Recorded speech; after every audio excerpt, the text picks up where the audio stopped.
Welcome back to Ranjani YouTube channel. Agricultural practical examination ನಡೀತಾ ಇರೋವಂಥದ್ದು ಎಲ್ರಿಗೂ ಕೂಡ ಗೊತ್ತಿದೆ. ಅದು ಹಿರಿಯೂರು ಸೆಂಟರಲ್ಲಿ ಮಾತ್ರ ನಡೀತಾ ಇರೋವಂಥದ್ದು. ಹಿರಿಯೂರು ಸೆಂಟರಲ್ಲಿ ಯಾವ್ಯಾವ ವಿದ್ಯಾರ್ಥಿಗಳು ಎಕ್ಸಾಮಿನೇಷನ್ನ ಅಟೆಂಡ್ ಮಾಡಿದ್ರು ಆ ವಿದ್ಯಾರ್ಥಿಗಳಿಗೆ ಮಾತ್ರ ಎಕ್ಸಾಮಿನೇಷನ್ ಅನೌನ್ಸ್ ಆಗಿರುವಂಥದ್ದು. ಇದೇ ತಿಂಗಳು 26ನೇ ತಾರೀಕು ಎಕ್ಸಾಮ್ ನಡಿಬೇಕಿತ್ತು.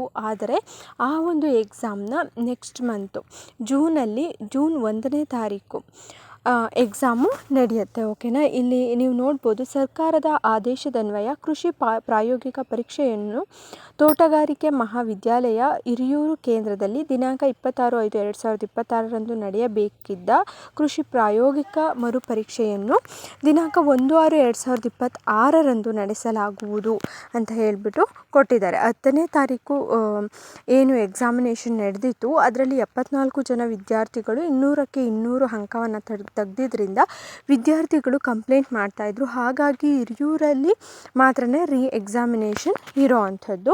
ನೆಕ್ಸ್ಟು ಟೈಮಿಂಗ್ಸು ಎಲ್ಲನೂ ಕೂಡ ಕೊಟ್ಟಿದ್ದಾರೆ ಈ ಒಂದು ನೋಟಿಫಿಕೇಷನಲ್ಲಿ. ನೋಡೋಣ ಬನ್ನಿ.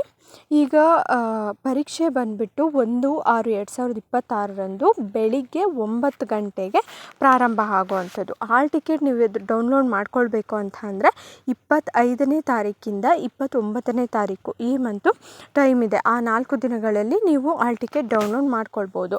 ಅಭ್ಯರ್ಥಿಗಳು ಪ್ರಾಯೋಗಿಕ ಪರೀಕ್ಷಾ ಕೇಂದ್ರದಲ್ಲಿ ವರದಿ ಮಾಡಿಕೊಳ್ಳುವ ಸಮಯ ಅಂದರೆ ನೀವು ಎಷ್ಟೊತ್ತಿಗೆ ಹೋಗಬೇಕು ಅಂತಂದರೆ 8 ಗಂಟೆ ಒಳಗಡೆ ಎಕ್ಸಾಮಿನೇಷನ್ ಸೆಂಟರ್ ಹತ್ರ ಹೋಗಬೇಕಾಗುತ್ತೆ. 1ನೇ ತಾರೀಕು ಪ್ರಾಯೋಗಿಕ ಪರೀಕ್ಷೆಯ ಕೀ ಉತ್ತರಗಳ ಪ್ರಕಟಣೆ ಮತ್ತು ಯಾವಾಗ ಏನು ಕೀ ಆನ್ಸರ್ ಬಿಡ್ತಾರೆ ಅಂತಂದರೆ 1ನೇ ತಾರೀಕೇ ಕೀ ಆನ್ಸರ್ನ ಬಿಡ್ತಾರೆ. ಎಕ್ಸಾಮಿನೇಷನ್ ಮುಗಿದ ನಂತರ ಪ್ರಾಯೋಗಿಕ ಪರೀಕ್ಷೆಯ ಫಲಿತಾಂಶವನ್ನು ಕೃಷಿ ವಿಶ್ವವಿದ್ಯಾಲಯ ಬೆಂಗಳೂರು ಮತ್ತು KEAಗೆ ಸಲ್ಲಿಸುವುದು.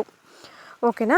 ಈ ಒಂದು ಎಕ್ಸಾಮಿನೇಷನ್ ರಿಸಲ್ಟನ್ನು GKVK ಹಾಗೆಯೇ KEAಗೆ ಕಳಿಸ್ತಾರೆ. ಯಾಕೆಂದರೆ ಕೌನ್ಸಿಲಿಂಗ್ ಆಗಬೇಕಲ್ಲ, 2ನೇ ತಾರೀಕಷ್ಟರಲ್ಲಿ ಕಳಿಸ್ತಾರೆ.